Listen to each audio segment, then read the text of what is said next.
সবাইকে আবার স্বাগত আমার চ্যানেলে জিএম স্টাডি ফর ড্রিমসে।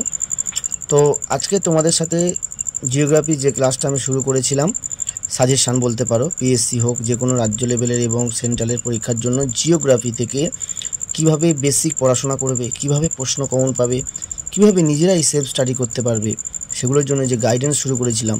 আজকের ক্লাস নাম্বার 6। তো আজকের চ্যাপ্টারের নাম বায়ু প্রবাহ, বায়ুর আর্দ্রতা, অধক্ষেপণ।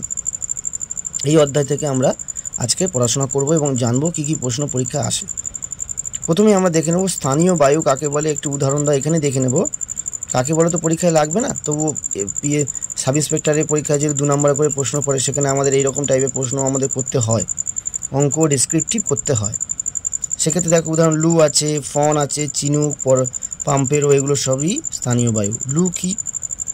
গ্রীষ্মকালে উত্তর পশ্চিম ভারতের উত্তপ্ত স্থলভাগের ওপর দিয়ে যে উষ্ণ শুষ্ক বায়ু ভূপৃষ্ঠের সমান্তরালে প্রবাহিত হয়। কোথায় হয়? উত্তর পশ্চিম ভারতে হয়, মানে প্রবাহিত হয়। তারপর আসছি ফন। ইউরোপের আল্পস পার্বত্য অঞ্চলে উত্তর ঢালে রাইন নদীর উপত্যকায় ফন। চিনুক। ইংরেজিতে চিনুক শব্দের অর্থ স্নো, ইএটিআর, ইটার, তুষার খাদক, স্নো ইটার। উত্তর আমেরিকার রকি পার্বত্য অঞ্চলের পূর্ব ঢাল থেকে এক ধরনের উষ্ণ শুষ্ক বায়ু প্রেরি সমভূমিতে নেমে আসার ফলে ওখানকার তুষার গলে যায়, তাই ওই বায়ু চিনুক নামে পরিচিত। পাম্পেরো কি? দক্ষিণ আমেরিকার আন্দিজ পার্বত্য অঞ্চলে দেখা, মানে প্রবাহিত হয় আর কি। এগুলো মনে রাখবে, চিনুক, ফন আর লু। Very very important. লুটা আবার এখানে ডিসক্রিপশান করেছে সুন্দর করে। চলো, ওটা আমাদের আর দেখতে হবে না। এবার আমরা নেক্সট পেজে চলে যাব। নেক্সট পেজে আমাদের এখানে কি আছে? এখানে নিয়ত বায়ু আছে। নিয়ত বায়ু সেটা হচ্ছে আয়ন বায়ু, পশ্চিমা বায়ু, মেরু বায়ু। আয়ন বায়ুর গতিবেগ এটা রয়েছে। প্রতীপ, ঘূর্ণবাদ, জলস্তম্ভ, বায়ুস্তম্ভ, এগুলো পার করে চলো। নেক্সট আমরা চলে আসব এই বৃষ্টির ছায়া অঞ্চলটা একবার দেখে নেব।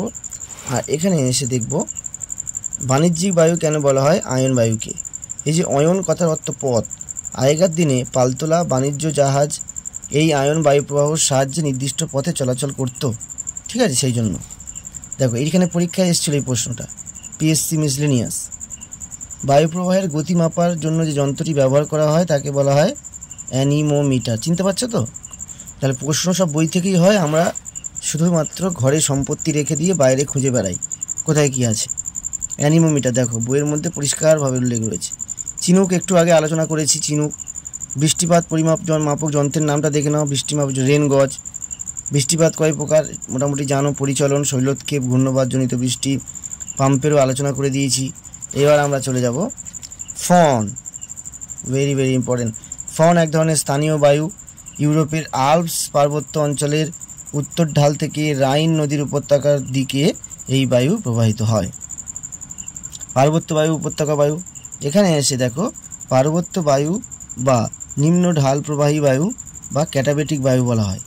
গ্রিপ শব্দ কাটা কথার অর্থ ডাউন বা নিচের দিকে। এবার আসছে গর্জনশীল 40, মানে দক্ষিণ গোলার্ধের 40 ডিগ্রি থেকে 60 ডিগ্রি অক্ষাংশের মধ্যে বিস্তৃত জলরাশির উপর দিয়ে পশ্চিমা বায়ু সারা বছরই প্রবল, মানে বেগে, মানে খুব গর্জন করে করে প্রবাহিত হয়। এবারে দেখো টর্নেডো। পরীক্ষায় মানে কতবার এসছে হিসেবের বাইরে, ভালো করে দেখে নেবো, আজকে কোনোদিন ভুল হবে না।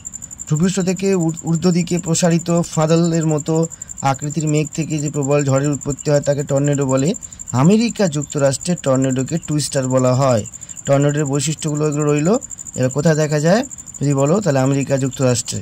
এবার এখানে দেখো পশ্চিম আটলান্টিক মহাসাগরে বিশেষত মিসিসিপি, মিসৌরি নদীর মোহনায় টর্নেডো বেশি সৃষ্টি হয়। হ্যারিকেন অত্যন্ত শক্তিশালী একটি বিশেষ ধরনের ক্রান্তীয় ঘূর্ণবাদকে হ্যারিকেন বলে। পশ্চিম ভারতীয় দ্বীপপুঞ্জ বা ক্যারিবিয়ান সাগরে ক্রান্তীয় ঘূর্ণবাদ হ্যারিকেন নামে পরিচিত। তাহলে কোন জায়গাটা অ্যাকচুয়ালি প্রবাহিত হয় বা বেশি এফেক্ট করে সেই জায়গাটা জানতে হয় পরীক্ষায়। এবার লু আছে, একটু আগে লু আলোচনা হয়ে গেছে। উত্তর পশ্চিম ভারতে এক প্রকার স্থানীয় বায়ু লু। আর লু আমরা কম বেশি জানি। আঁধি পশ্চিম উত্তরপ্রদেশ, রাজস্থান, পাঞ্জাবে গ্রীষ্মকালে যে ধুলোর ঝড় দেখা যায় তাকে আঁধি বলে। এই ঝড়ের আগমনে যেন আধার নেমে আসে, তাই একে হিন্দি আঁধি, আন্ধেরা বলা হয়। চলো স্থানীয় বায়ু আমরা শিখলাম এগুলো। এবার আমরা শর্ট প্রশ্ন চলে যাব, কারণ মোটামুটি আমাদের কী কী অধ্যায় থেকে পড়বো সব কিছু বলে দিয়েছি। কোরিওলিস বলটা একবার দেখে নেবে, আর শৈলক্ষেপ বৃষ্টি, পরিচলন বৃষ্টি, এগুলো তোমরা একবার করে দেখলেই পেরে যাবে, অসুবিধা হবে না। 22 বেলার সূত্রটা একবার দেখে নেবে, আর ফেরেলের সূত্রটা একবার দেখে নিই। ফেরেলের সূত্র কী বলেছে? ফরাসি পদার্থবিদ ফেরেলের বায়ুপ্রবাহে আবর্তনজনিত বিক্ষেপের বিশ্লেষণের সূত্র প্রয়োগ করেন। এখানে দেখো জানতে হবে উত্তর গোলার্ধের বায়ুপ্রবাহ ডান দিকে আর দক্ষিণ গোলার্ধে বাম দিকে চেপে যায় আর কি, প্রবাহিত হয়। উত্তর গোলার্ধে ডান দিকে আর বাম দিকে, দক্ষিণ গোলার্ধে বাম দিকে, এটা জানবে। পশ্চিমা বায়ু একটি নিয়ত বায়ু, লু একটি স্থানীয় বায়ু।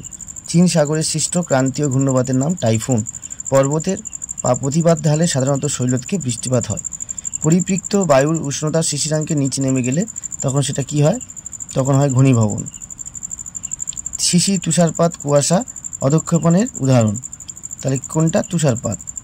দক্ষিণ গোলার্ধের এত ডিগ্রি সেন্টিগ্রেড এত অক্ষরেখার মধ্যে প্রবাহিত পশ্চিমা বায়ুকে গর্জনশীল 40 বলে। তাহলে 40 ডিগ্রি থেকে 60 ডিগ্রি। দেখো ডিটেলস পড়ার এটাই মাহাত্ম্য, তোমার শর্ট প্রশ্নটা পেরে যাবে। প্রধানত দিনের বেলা, রাত্রিবেলা, সকালবেলা সমুদ্রবায়ু প্রবাহিত হয়। কখন হবে?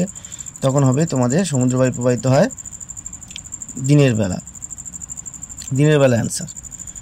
তারপরে কি দক্ষিণ গোলার্ধে মেরুবায়ুর নাম দক্ষিণ পূর্ব, দক্ষিণ পশ্চিম, না উত্তর পূর্ব, না উত্তর পশ্চিম মেরুবায়ু? দক্ষিণ পূর্ব মেরুবায়ু। তারপর হচ্ছে প্রতীপ ঘূর্ণপাতের কেন্দ্র থেকে উষ্ণ আর্দ্র শীতল শুষ্ক উষ্ণ শুষ্ক বায়ু বাইরের দিকে প্রবাহিত হয়। তাই তোমাদের অ্যান্সার কী হবে? শীতল শুষ্ক। বঙ্গোপসাগরের ঘূর্ণবাত আশ্বিনের ঝড় টাইফুনের, বঙ্গোপসাগরের ঘূর্ণবাত আশ্বিনের ঝড় নামে, আশ্বিনের ঝড় এটা তো বলেছি। আর সংকীর্ণ স্থানে উৎপন্ন ফানেলের মতো আকৃতি বিশিষ্ট ঘূর্ণিঝড়কে বলে টর্নেডো। ইতালির পো উপত্যকা দিয়ে প্রবাহিত শীতল স্থানীয় বায়ু হলো বোরা। সুইস আল্পস থেকে প্রবাহিত স্থানীয় শীতল বায়ুকে বলে মাজোলা। সাইবেরিয়ার তুষারঝড়কে বলা হয় পুরগা।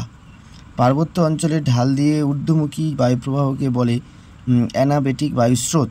আপেক্ষিক আর্দ্রতা পরিমাপ করা হয় হাইগ্রোমিটারের সাহায্যে, মানে কতবার পরীক্ষা এসছে তার কোনো হিসাবই নেই। পর্বতের প্রতিবাদ ঢালে সাধারণত পরিচলন বা শৈলক্ষেপ বৃষ্টিপাত দেখা যায় প্রতিবাদ ঢালে। নেক্সট চলে যাব শূন্যস্থান পূরণে। পশ্চিম ভারতীয় দ্বীপপুঞ্জের ক্রান্তীয় ঘূর্ণবাতকে হ্যারিকেন বলে। বায়ুর আর্দ্রতা পরিমাপক যন্ত্রের নাম হাইগ্রোমিটার। বৃষ্টি পরিমাপক যন্ত্রের নাম রেনগজ। একটি নির্দিষ্ট আয়তনের বায়ুতে জলীয় বাষ্পের মোট পরিমাণকে ড্যাশ আর্দ্রতা বলে। এখানে হবে 4 দাগের ডি, অর্থাৎ চরম ও নিরপেক্ষ বিশুদ্ধ। বায়ুর আপেক্ষিক আর্দ্রতা 100% হলে সেই বায়ুকে সম্পৃক্ত বায়ু বলে। সম্পৃক্ত। পর্বতের ঢাল বরাবর নিচের দিকে প্রবাহিত শীতল বায়ুকে কী বায়ু বলে? ক্যাটাবেটিক বা পার্বত্য বায়ু। বায়ুর দিক নির্ণয় করে যন্ত্রের নাম বাত পতাকা।